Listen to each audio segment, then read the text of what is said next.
KidloLand. Miss Carrot's special performance. Miss Carrot is waking up from a terrible night's sleep.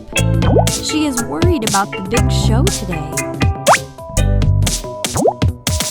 Every week, Miss Carrot and her friends put on a vegetable show where they all take turns to perform. But Miss Carrot is rather shy. She is having trouble coming up with an interesting act. I need a good idea, or I might get stage fright.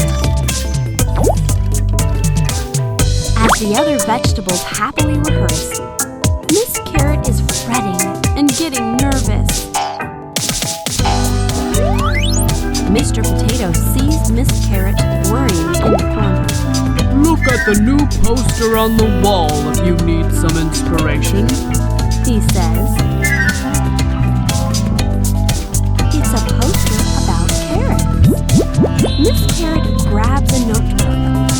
Soon, she has an awesome idea for a carrot-tastic act. I have vitamins A, B, C, and E. Mashed or steamed, grated or raw, baked or juiced. You must try me. Miss Carrot takes a bow as she finishes her song. The other vegetables clap and cheer. Good job, Miss